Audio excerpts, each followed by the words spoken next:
जय गुरु जी, शुक्राना गुरु जी, अनंतम अनंतम शुक्राना गुरु जी। गुरु जी की प्यारी प्यारी संगत जी को जय गुरु जी। गुरु जी के चरण कमलों में मेरा कोटि कोटि प्रणाम। जय गुरु जी संगत जी। संगत जी, अगर आपको आज ये सत्संग मिला है तो ये कोई इत्तेफाक की बात नहीं है, कोई बहुत बड़ा संकेत आज आपको मिलने वाला है। जिन सवालों के जवाब आप कब से ढूंढ रहे थे, आज आपको इस सत्संग के माध्यम से उनके उत्तर मिलेंगे और आपकी परेशानी भी ख़त्म हो जाएगी। आप बहुत टाइम से कष्ट झेलते आ रहे हो, कोई ऐसा रास्ता नहीं मिल रहा था जिससे आप उस कष्ट से बाहर निकल सको, लेकिन आज गुरुजी ने क्लियर हमें इस सत्संग के माध्यम से बताया है कि परेशानी क्या है और कैसे ख़त्म होगी।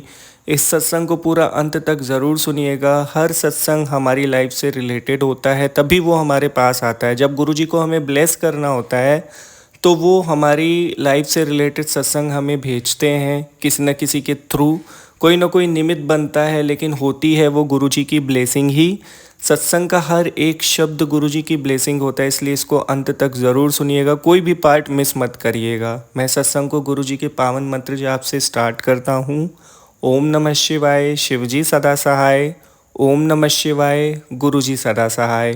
संगत जी, यह सत्संग त्रिशा आंटी द्वारा शेयर किया गया है। आंटी जी कहती हैं, जय गुरु जी, शुक्राना गुरु जी, अनंतम अनंतम शुक्राना गुरुपा। गुरु जी के चरण कमलों को याद करके मैं गुरु जी की प्यारी संगत जी के साथ अपना शुक्राना सत्संग शेयर कर रही हूँ और मैं अपना सत्संग गुरु जी के मंत्र जाप से स्टार्ट करना चाहती हूँ। ओम नमः शिवाय, शिवजी सदा सहाय। ओम नमः शिवाय, गुरुजी सदा सहाय। जय गुरु जी संगत जी। 2012 के समय की बात है, मेरी शादी हुई थी 2012 में। संगत जी, बहुत ही अच्छा रिश्ता था मेरा मेरे हस्बैंड के साथ। वो मुझे बहुत मानते थे, बहुत प्यार करते थे और हमारा रिश्ता सिर्फ हस्बैंड वाइफ का नहीं था, हम एक दोस्त की तरह भी रहते थे। वो कोई भी काम करते थे तो वो मुझसे एडवाइस लिया करते थे। वो कभी ऐसा फील नहीं कराते थे कि मैं एक लेडी हूँ जो एडवाइस नहीं दे सकती। वो मुझे बराबरी का हक देते थे, हर चीज़ में मेरा भी कंट्रीब्यूशन होता था। वो मेरी हर काम में एडवाइस लेते थे।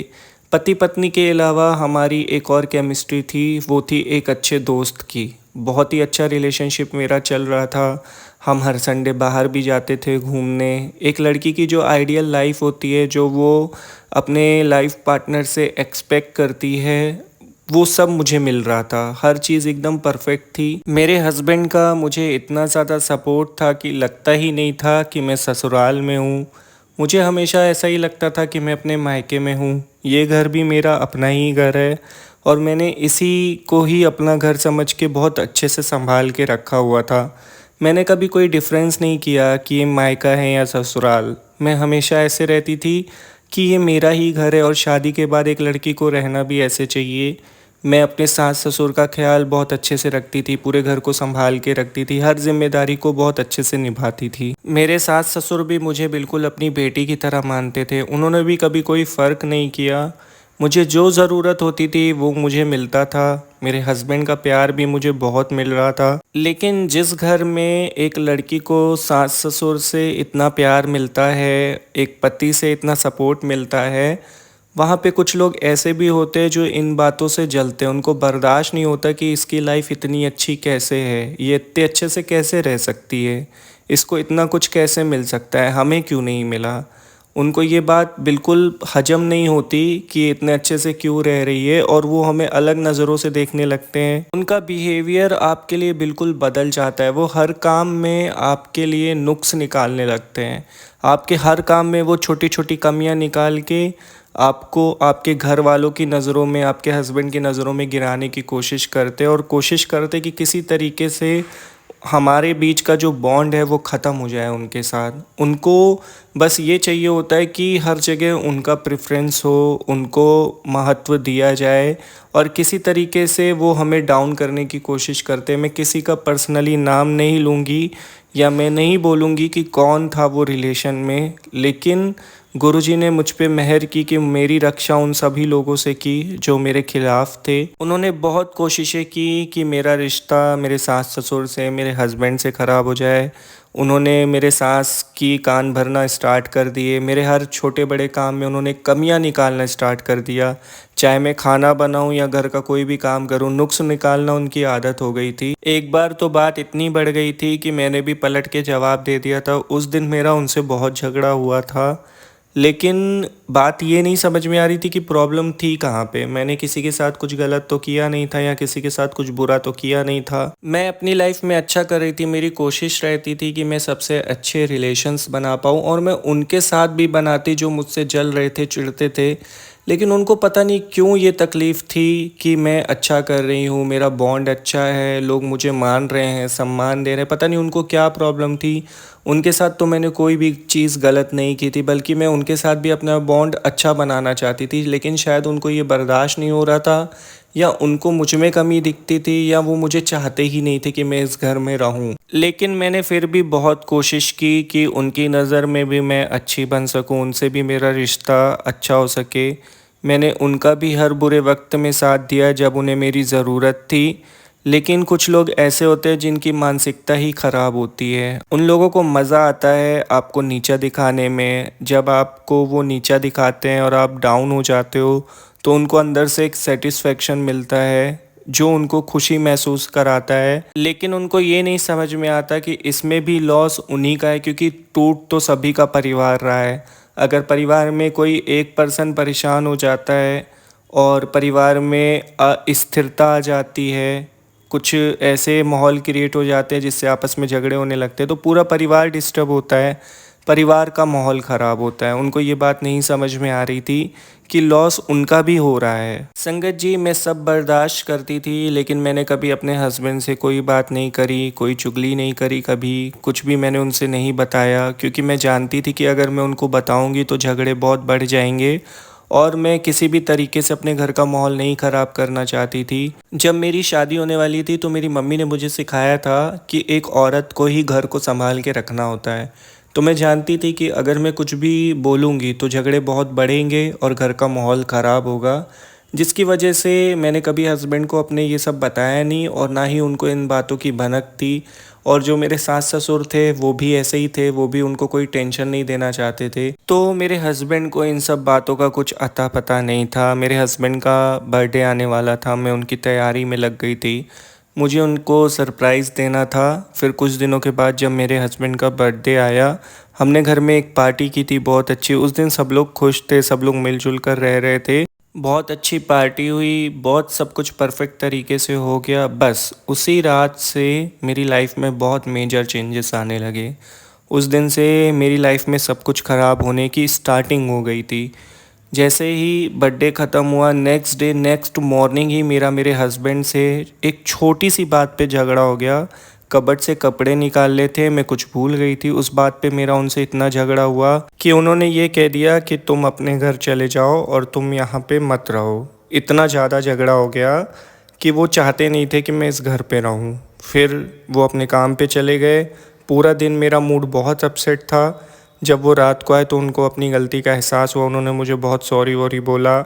फिर सब कुछ ठीक हो गया, मैं भी मान गई, क्योंकि झगड़े होते रहते हैं तो मैंने सोचा बात को आगे बढ़ाने से कोई फ़ायदा नहीं है। फिर 3-4 दिन के बाद मेरे सास ससुर ने कहा कि हमें बेबी के लिए प्लान कर लेना चाहिए, अब काफ़ी टाइम हो गया है। तो हमारे घर में एक नए सदस्य का आना अब ज़रूरी है, क्योंकि उससे परिवार में खुशियाँ आती हैं। और उन्होंने मुझसे ये भी कहा कि उससे हस्बैंड वाइफ का रिलेशन भी स्ट्रांग होता है। मुझे भी कोई आपत्ति नहीं थी। मैंने मेरे हस्बैंड से इस बारे में बात की और हमने फ़ैसला किया कि बहुत जल्द हम अपने घर वालों को ये खुशी देंगे, उनको ये गुड न्यूज़ देंगे। फिर कुछ टाइम के बाद भगवान के आशीर्वाद से मैं प्रेग्नेंट हुई। घर वाले बहुत खुश थे, बहुत खुशी का माहौल था।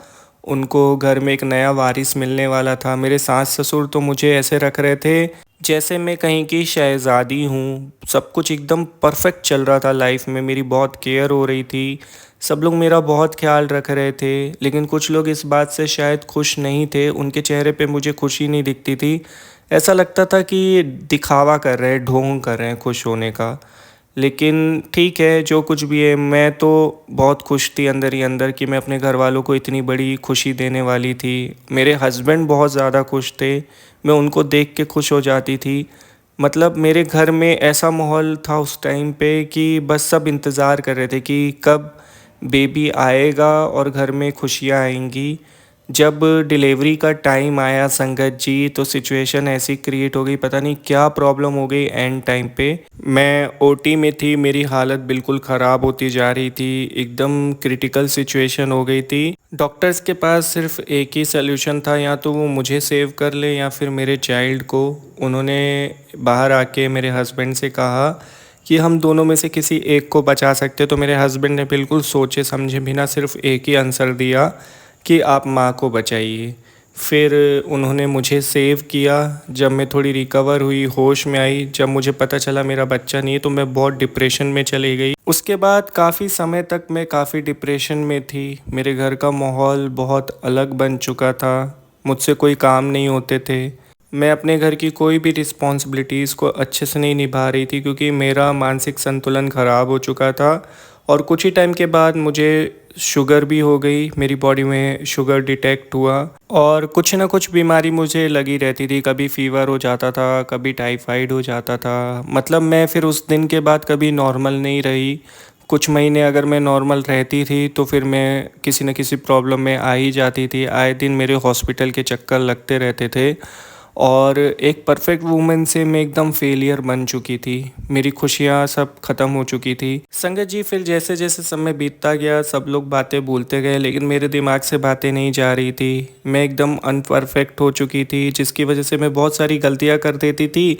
और गलतियों की वजह से मेरी हस्बैंड से भी मेरी कई बार बहस हो जाती थी। और मेरे सास ससुर भी अब मुझे वैसे नहीं देखते थे जैसे वो पहले देखा करते थे। क्योंकि हर किसी को लाइफ में परफेक्शन चाहिए होता है। जब आप किसी के लिए बहुत कुछ कर दो तो आप उसके लिए बहुत कुछ बन जाते हो, लेकिन अगर आप किसी के लिए कुछ नहीं कर पाते हो तो आप उतना नीचे भी हो जाते हो। फिर वो आपको उतना नहीं मानते जैसे माना करते थे।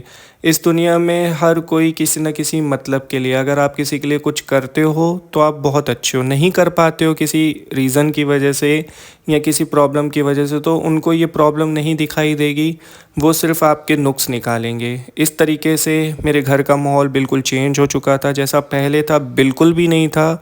बहुत प्रॉब्लम्स क्रिएट हो चुकी थी मेरी लाइफ में। एक तो मैं हमेशा बीमार रहती थी, स्ट्रेस में रहती थी, ऊपर से घर में झगड़े होने लगे थे। ये सब देख के मेरी मम्मी ने फ़ैसला किया कि कुछ दिन के लिए वो मुझे अपने पास रखेंगी। उन्होंने मेरे हस्बैंड को फ़ोन किया और मेरे हस्बैंड ने भी कोई प्रॉब्लम नहीं क्रिएट की। उन्होंने कहा कि ठीक है, आप लेके जा सकती है। और करीबन 2 महीने तक मैं मेरी मम्मी के घर पे थी। इन 2 महीनों में काफ़ी बड़े बड़े चेंजेस हुए संगत जी। जब मेरी मम्मी ने मुझे ऑब्ज़र्व किया घर में, तो उनको समझ में आया कि मैं पहले वाली लड़की नहीं हूँ जैसी हुआ करती थी। मेरा कॉन्फिडेंस एकदम से ख़त्म हो चुका था और मैं सिर्फ़ और सिर्फ पास्ट में जी रही थी। मैं आगे का देख ही नहीं पा रही थी, यहाँ तक कि मैं अपने प्रेजेंट को भी नहीं देख पा रही थी।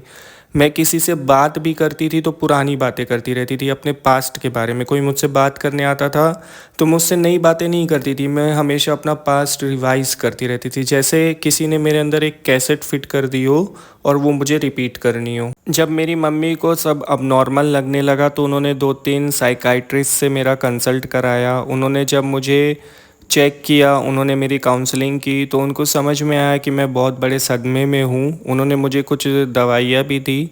उन दवाइयों को लेने के बाद होता क्या था कि थोड़ी देर के लिए मैं बिल्कुल ठीक हो जाती थी, एकदम नॉर्मल हो जाती थी, लेकिन जैसे ही उन दवाइयों का असर ख़त्म होता था, वापस से वो प्रॉब्लम क्रिएट होने लगती थी। और उसके बाद तो मानिए दवाइयों की जैसे आदत पड़ गई हो, दवाइयाँ नहीं लेती थी तो और भी ज़्यादा प्रॉब्लम होने लगी थी। मेरे मम्मी और पापा ये सब देख के बहुत टेंशन में रहने लगे थे। वो आपस में बातें करते थे कि मैं अपने घर जाऊंगी कैसे, कैसे घर संभालूंगी, ऐसी स्थिति में मेरी लाइफ में आगे क्या होगा, मेरा फ्यूचर क्या होगा। मेरे माँ बाप एकदम से परेशान हो चुके थे और उनको ये भी समझ में आ रहा था कि दवाइयों से कुछ नहीं हो रहा है। उन्होंने फ़ैसला किया कि वो मुझे किसी एस्ट्रोलॉजर के पास लेके जाएंगे। उनको लग रहा था कि शायद मेरा कोई ग्रह ख़राब हो गया होगा या कुंडली में कोई दिक्कत होगी। तो वो मुझे एक अच्छे एस्ट्रोलॉजर के पास भी लेके गए। एस्ट्रोलॉजर ने जब मेरी पूरी बातें सुनी तो उन्होंने मेरी कुंडली बनाई, परेशानियों को चेक करने की कोशिश की। उन्होंने बोला ये ग्रह ख़राब है, वो ग्रह ख़राब है, 3-4 अंगूठियाँ पहना दी उन्होंने मुझे। लेकिन उससे भी कोई फ़र्क नहीं पड़ा, क्योंकि प्रॉब्लम ही कुछ और थी जो उनको समझ में ही नहीं आई थी। और जब प्रॉब्लम कुछ और है तो क्या ही फ़र्क पड़ सकता था इन सब चीज़ों से। फिर मेरे पापा के एक फ्रेंड है, उनके माध्यम से हम गुरुजी से जुड़े। हमें उनके माध्यम से गुरुजी के बारे में पता चला और फिर मेरे मम्मी पापा ने फ़ैसला किया कि वो मुझे बड़े मंदिर लेके जाएंगे। क्योंकि मैं बहुत बीमार थी और मेरे पापा भी बहुत टेंशन में थे, तो मेरे पापा के फ्रेंड ने कहा कि मैं भी तुम्हारे साथ चलता हूँ, और वो सब मुझे बड़े मंदिर लेके गए। वहाँ पे जाने के बाद मुझे बहुत रिलैक्स फ़ील हुआ। कुछ पल के लिए लगा कि ज़िंदगी बदल गई है, सब कुछ नॉर्मल हो गया है। वहाँ पे संगत जी, गुरु जी का ऐसा आशीर्वाद है, जो भी वहाँ पे जाता है ना, अलग ही दुनिया में चले जाता है। वहाँ पे जाने के बाद लाइफ बिल्कुल चेंज हो जाती है। वहाँ पे जाने के बाद दुखों का अंत हो जाता है संगत जी। जिस दिन हम पहली बार बड़े मंदिर जाते हैं और गुरु जी के सामने होते हैं, उनके आगे सर झुकाते हैं, उनके दर्शन करते हैं, उस दिन से हमारे दुख कटना स्टार्ट हो जाते हैं। वो पहली बार था जब मैं बड़े मंदिर गई, वो एहसास कभी नहीं भूल पाऊँगी, क्योंकि जो फेस कर रही थी, जो मेरी मानसिक स्थिति थी, वो इतनी दर्द वाली थी कि हर दिन मैं घुट घुट के जी रही थी। लेकिन उस दिन बड़े मंदिर में जाने के बाद पहली बार मुझे उन सब फीलिंग से आज़ादी मिली। मैं एक्सप्लेन नहीं कर सकती कि वो फीलिंग कैसी थी, लेकिन वो बहुत मैजिकल फीलिंग थी, जो हमें सिर्फ़ और सिर्फ बड़े मंदिर में ही मिलती है। वहाँ पे गुरुजी का आशीर्वाद होता है, जहाँ पे गुरुजी की छत्र छाया में जाकर हर एक इंसान के दुख कट जाते हैं। वहाँ पे मेरे मम्मी पापा ने मेरे लिए अरदास करी। सच बताऊँ तो मैंने वहाँ पे कुछ नहीं मांगा पहली बार, क्योंकि वहाँ पे मैं जाके बिल्कुल एकदम रिलैक्स हो गई थी और मैं जीना चाहती थी, वहाँ पे कुछ पल और रुकना चाहती थी। वहाँ पे मैंने लंगर प्रसाद भी खाया था, चाय प्रसाद भी मिला था। वहाँ से वापस लौटने का मन नहीं कर रहा था। मैं थोड़ी देर के लिए भूल गई थी वो सारी चीज़ें, जो मेरे साथ चीज़ें हो रही थी। लेकिन मेरी मम्मी पापा ने वहाँ पे मेरे बिहाफ़ में वहाँ पे अरदास करी कि गुरुजी मुझे ठीक कर दे, मुझे पहले जैसा कर दे। और फिर दर्शन करके हम वापस आए। मेरे जो पापा के फ्रेंड थे, उन्होंने कहा कि देखिए, आज आप पहली बार आए हो तो आपकी बेटी के अंदर मेजर चेंजेस दिख रहे हैं। वो कितनी रिलैक्स है, उसके चेहरे पे एक सुकून है। उन्होंने कहा कि आप डेली बड़े मंदिर तो नहीं आ सकते, लेकिन आप उनको गुरुजी के सत्संग सुनाइए। जहाँ कहीं भी आसपास सत्संग होते हैं, वहाँ पे आप ज़रूर आइए। मैं आपको ग्रुप्स में ऐड कर देता हूँ, और जहाँ कहीं भी सत्संग होंगे आपको इनविटेशन मिल जाएगा, वहाँ पे आप ज़रूर आइए। और हमने वैसा ही किया। जहाँ जहाँ सत्संग होते थे मैं जाने लगी थी, मैं गुरुजी के सत्संग सुनने लगी थी, तो मेरे अंदर एक पॉजिटिविटी क्रिएट होना स्टार्ट हो गई थी। सत्संग सुनते सुनते मैं चेंज हो रही थी, मेरे वाइब्रेशन चेंज हो रहे थे, मेरी फीलिंग चेंज हो रही थी, मेरी मानसिक स्थिति बदल रही थी। धीरे धीरे मेरे अंदर बदलाव आना स्टार्ट हो गए थे। इस बीच में जब मेरे हस्बैंड से फ़ोन पे बातें होती थी तो बहुत हेल्दी टॉक होने लगी थी। उनको भी मेरे अंदर चेंजेस दिखने लगे थे। उन्होंने कहा अब जब तुम ठीक हो चुकी हो तो तुम घर वापस आ जाओ। लेकिन अभी मैं पूरी तरीके से ठीक नहीं हुई थी, और सच बताऊं तो मैं नहीं जाना चाहती थी। वहाँ का माहौल मुझे बिल्कुल अच्छा नहीं लग रहा था। पता नहीं क्या निगेटिविटी हो गई थी मुझे ससुराल वालों से कि वहाँ पे कदम रखने का मन नहीं कर रहा था। शायद कुछ और प्रॉब्लम थी जो गुरुजी ने मुझे बाद में बताई। लेकिन वहाँ जाने का उस समय पे तो बिल्कुल मन नहीं कर रहा था। एक दिन मैंने एक सत्संग में भाग लिया। ऐसे ही एक संगत जी के यहाँ पे सत्संग था। वहाँ पे एक आंटी जी ने अपना सत्संग सुनाया था, जिसमें उनके बेटे को बहुत कष्ट थे। तो गुरुजी ने उनको कष्ट से बाहर निकाला था, और उनकी लाइफ में भी बहुत प्रॉब्लम हो गई थी। उनके घर की भी स्थितियाँ वैसी ही थी जैसे मेरे घर की स्थिति थी। तो वो सुन के मेरी आंखों में पानी आ गया तुरंत। मुझे ऐसा लग रहा था जैसे वो मेरी ही कहानी बता रही हैं, वो मेरे ही बारे में बात कर रही हैं। सुनते सुनते उन्होंने बताया कि गुरुजी की कृपा उनके ऊपर कैसे हुई थी। वो आंटी जी बता रही थी कि जब भी वो यूट्यूब ओपन करती थी तो उनको ब्लैक मैजिक से रिलेटेड कई सारे सत्संग मिलते थे। कई सारे ऐसे संकेत मिल रहे थे जिससे गुरुजी उन्हें संकेत कर रहे थे कि उनके साथ जो कुछ भी हो रहा है वो नॉर्मल तरीके से नहीं हो रहा है। और उनको कई सारे ऐसे मैसेज आते थे कि कोई औरत है, कोई अपना है जो तेरे पीछे पड़ा है, उसने तुझे मीठे में कुछ मिला के खिला दिया है। ऐसे संकेत उनको बार बार आ रहे थे। तो मेरा भी दिमाग उसी तरफ जा रहा था कि कहीं मेरे साथ भी तो ऐसा कुछ नहीं हुआ है। जब मैं उस सत्संग को सुन के घर पे वापस आई, मैंने गुरुजी से प्रार्थना करी कि अगर मेरे साथ भी ऐसा कुछ है और ये आज का जो सत्संग था वो मेरे लिए है, तो आप प्लीज़ मुझे रास्ता दिखाइए, कोई ना कोई संकेत दीजिए। एक माँ का दिल था, एक रोता हुआ चेहरा था उनके सामने, और सच्चे दिल से मैंने ये अरदास करी थी। और संगत जी कहते हैं जब गुरुजी से कोई पूरे मन से, पूरे सच्चे दिल से कोई अरदास करता है तो वो ज़रूर सुनते हैं। मेरे साथ भी वैसा ही हुआ।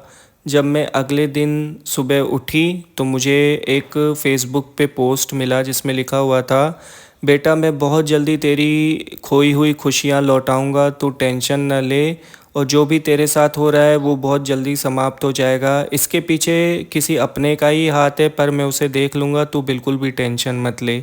मुझे उस मैसेज को पढ़ के लगा कि ये मैसेज मेरे लिए, क्योंकि कुछ खुशियाँ मैंने खोई थी और मेरे साथ बहुत सारी प्रॉब्लम्स चल रही थी। बिल्कुल रिलेट कर रहा था ये मैसेज। पर मैं खुश थी कि गुरुजी ने कहा था कि सब कुछ वो देख लेंगे, सब संभाल लेंगे। इसकी वजह से वो उस दिन पे मैं बहुत खुश थी। मेरी मम्मी पूछ रही थी ऐसा क्या हुआ कि तुम बहुत खुश हो, तो मैंने उनको बताया भी कि ऐसा पोस्ट मुझे मिला है। मेरी मम्मी ने कहा कि हो सकता है वो किसी और के लिए हो, पर मुझे पर्सनली फीलिंग थी कि वो मैसेज सिर्फ और सिर्फ मेरे लिए था। संगत जी, उस दिन के बाद जो भी सत्संग में सुन रही थी ना, वो मेरी लाइफ से रिलेटेड थे। हर सत्संग में कुछ ना कुछ ऐसी बात थी जो मुझसे रिलेट करती थी, मेरे दुखों से रिलेट करती थी, मेरी लाइफ से रिलेट करती थी, मेरे घर से रिलेट करती थी। और ऐसा लगता था कि हर एक सत्संग जो हो रहा है वो मेरे लिए हो रहा है, मेरी वजह से हो रहा है। शायद ये गुरुजी की कृपा थी। जो भी आसपास सत्संग में भाग ले रहे थे वहाँ पे मेरी कहानी का कुछ ना कुछ हिस्सा ज़रूर सुनने को मिलता था मुझे। और जो भी सत्संग मुझे यूट्यूब पे मिलते थे, जो भी सत्संग मैं यूट्यूब पे सुनती थी, उसमें भी कुछ ना कुछ संकेत ऐसे होते थे जो मेरी लाइफ से रिलेटेड होते थे। संगत जी, मैं अपने पास्ट को भूली नहीं थी, लेकिन सत्संग सुनने से मुझे इतनी शक्ति मिलती थी कि मैं अपने आप को संभाल पा रही थी, अपनी ज़िंदगी में आगे बढ़ पा रही थी। लेकिन अभी तक मेरी पूरी प्रॉब्लम सॉल्व नहीं हुई थी। मैं अपने घर वापस जाना चाहती थी, लेकिन मेरा मन नहीं करता था उस घर में जाने का। पता नहीं कौन सी ऐसी निगेटिविटी मुझे रोक रही थी वहाँ वापस जाने से। फाइनली मैं एकदम टूट के बिखर के गुरुजी से प्रार्थना की कि गुरुजी, या तो मेरे रिश्ते को आप बिल्कुल ठीक कर दीजिए, मुझे मेरे घर पे वापस भेज दीजिए, या फिर मेरे साथ क्या होने वाला है उसका मुझे संकेत दीजिए, क्योंकि मैं ऐसे बीच में अटक के नहीं रह सकती। और मैं कितने दिन अपने घर वालों के घर में रहूँगी, अपने मायके में रहूँगी, क्योंकि एक शादीशुदा होने के बाद मुझे मेरे मायके में इतने दिन रहना ठीक नहीं लग रहा था, मुझे अच्छा नहीं लगता था। अंदर ही अंदर एक अलग टाइप की फीलिंग आ जाती है शादी के बाद, एक डिसरिस्पेक्ट सा फील होने लगता है। तो गुरुजी से मैंने प्रार्थना की कि गुरुजी आप ही मुझे सही रास्ता दिखाइए। और उसके 6-7 दिन के बाद मैंने एक सत्संग सुना था जिसमें गुरुजी का आदेश भी था और संकेत भी था, और मुझे उसमें जो उपाय मिला वो लग रहा था वो मेरे लिए है। उस सत्संग में आंटी जी ने बताया था कि तेरे साथ जो भी हुआ है वो अननेचुरल तरीके से हुआ है, और जिसने जो भी किया है वो सब खत्म हो जाएगा। तू जब भी सुबह उठा कर तो मंत्र जाप करके जल प्रसाद पिया कर, और खाने का भोग पहले मुझे लगाया कर और फिर खाया कर, तेरे साथ सब कुछ ठीक होने लगेगा। ये उपाय था उस सत्संग में। और उस सत्संग में उन्होंने एक संकेत दिया था कि मुझे 15 तारीख को अपने घर वापस जाना है। 15 बार बार उस सत्संग में नंबर आ रहे थे। तो फिर उस दिन मैंने फ़ैसला किया कि मैं अगली जो भी 15 तारीख होगी उस दिन मैं अपने घर वापस लौट जाऊंगी, अपने ससुराल में चले जाऊंगी। और 15 डेट आने को कुछ 12-13 दिन ही बचे हुए थे। 12-13 दिन में संगत जी, गुरुजी ने मुझे बहुत ब्लेस किया। मैंने सत्संगों में सुना था कि सत्संग सुनवा के गुरुजी कष्ट काटते हैं और जो भी निगेटिविटी है उसको ख़त्म कर देते हैं। तो संगत जी, मैंने इस 12-13 दिन में सारा दिन सत्संग सुने, क्योंकि मुझे पूरा विश्वास हो चुका था गुरुजी पे। मैं इतनी सारी संगत जी के सत्संग सुनती थी तो समझ में आता है ना प्रैक्टिकली कि इतने सारे लोगों के कष्ट कटे होंगे, तभी तो वो सामने आके इतना बोल रहे, इतना सत्संग कर रहे हैं और सत्संग में अपने बारे में बता रहे हैं। तो मुझे पूर्ण रूप से विश्वास था। मैंने सारा दिन सत्संग सुने, गुरुजी को समर्पित कर दिया खुद को। 12-13 दिन सिर्फ ये था कि वो थे और मैं थी। गुरुजी से मेरा कनेक्शन एक माँ बेटी का है। उन्होंने मुझे एक पिता की भांति बहुत आशीर्वाद दिया। फिर फाइनली मैं 15 को जब अपने घर जा रही थी तो गुरुजी से प्रार्थना करके निकली कि आप सब कुछ संभाल लेना, आप सब कुछ देख लेना। जब मैं घर पे गई तो मुझे लग रहा था कि मेरे सास ससुर मुझसे बात नहीं करेंगे और वैसा ही बिहेवियर होगा, लेकिन ऐसा बिल्कुल भी नहीं था। उन्होंने मुझे वेलकम किया, उन्होंने मुझे बहुत मान सम्मान दिया। जब मैं घर पे गई मेरे सास ससुर का नेचर बिल्कुल चेंज हो चुका था, जैसे वो कभी हुआ करता था। जैसे वो मुझे पहले बेटी की तरह मानते थे वैसे ही मान रहे थे। और जो उनका बदला बदला सा नेचर था, शायद वो उसमें भी उनकी कोई गलती नहीं थी, क्योंकि जैसे कि मैंने सत्संग में सुना था कि कोई औरत पीछे पड़ी हुई है जिसने मीठे में मिला के कुछ खिलाया है। तो अब वो शायद मेरे लिए संकेत था, तभी तो मुझे सुनने को मिला, क्योंकि कहते हैं वो सत्संग हमारे पास आते हैं जो हमसे रिलेटेड होते हैं। तो मैंने पर्सनली उस सत्संग से अपना कनेक्शन फ़ील किया था। तो मुझे लगता है कि ये सब गलती किसी की भी नहीं थी, मेरे सास ससुर की तो बिल्कुल भी नहीं थी। तो उन्होंने तो मुझे बेटी की तरह प्यार दिया था पहले भी, और अब वापस जाने पर भी वो मुझसे उसी तरीके से बिहेव कर रहे थे जैसे पहले किया करते थे। बहुत अच्छा बिहेवियर था। मैं एकदम से खुश हो गई और मैंने गुरुजी को जाके तुरंत थैंक्स बोला, लेकिन मैंने उनके आदेश का पालन किया। जैसा उन्होंने बताया था कि मुझे जल प्रसाद लेना है डेली और भोग लगा के खाना खाना है, मैं वो सब कुछ फॉलो कर रही थी। और धीरे धीरे मेरी लाइफ में सब कुछ नॉर्मल होने लगा था। और संगत जी, कुछ टाइम के बाद मेरे घर वालों ने मुझे बिल्कुल पहले की तरह एक्सेप्ट कर लिया था। मेरे हस्बैंड से मेरे रिलेशन बहुत अच्छे हो गए थे। और अभी कुछ टाइम पहले की बात है, 6-7 महीने हुए हैं, मैं प्रेग्नेंट हूँ। मुझे गुरुजी ने ये खुशी भी दी। उन्होंने कहा था कि मैं तेरी खोई हुई खुशी लौटाऊंगा, उन्होंने मुझे खुशी लौटा दी। और फाइनली आज मैं आप सभी के साथ अपना सत्संग शेयर कर रही हूँ। बहुत खुश हूँ मैं, गुरुजी ने मुझे बहुत ब्लेस किया, जिसके लिए उनका अनंतम अनंतम शुक्राना। सच कहूँ तो शुक्राना बहुत छोटा सा वर्ड है, किया ही नहीं जा सकता। जितना वो हमारे लिए करते हैं, जितना वो हमें ब्लेस करते हैं, हम शब्दों में उनका शुक्राना कर ही नहीं सकते। लेकिन हाथ जोड़ के उनसे प्रार्थना करती हूँ कि वो हमेशा मेरे अंग संग रहें। जो प्यार और जो आशीर्वाद दिया है वो बना के रखें मुझ पर और मेरी फैमिली पर। और जो कोई भी हमारे आसपास ऐसे व्यक्ति है जो हमारे बुरा चाहते हैं, उनको भी सुमत दें, उनको भी सद्बुद्धि दें, उनको भी वो ऐसी मत दें कि वो किसी का बुरा ना सोचें। गुरुजी कहते थे किसी के बारे में गलत मत सोचो। मैं उनकी बेटी हूँ, मैं उनका हर आदेश मानती हूँ और उनकी शिक्षा से कह रही हूँ कि गुरुजी सबको सुमत दें, कोई किसी का गलत ना सोचे, बुरा ना सोचे। जय गुरुजी, शुक्राना गुरुजी, शुक्राना गुरुजी मुझे उस स्थिति से बाहर निकालने के लिए, शुक्राना गुरुजी मुझे नया जीवन देने के लिए, शुक्राना गुरुजी मुझे हर दुख से बचाने के लिए, अनंतम शुक्राना जो आपने नहीं दिया उसके लिए, शायद उससे मेरा और कुछ भी बुरा हो सकता था। अनंतम अनंतम शुक्राना मेरी खोई हुई खुशी मुझे वापस लौटाने के लिए। मैं जानती हूँ कि इस बार मुझे बहुत अच्छा चाइल्ड मिलेगा, चाहे वो लड़का हो या लड़की। गुरुजी ने ब्लेस किया है तो अच्छा ही होगा।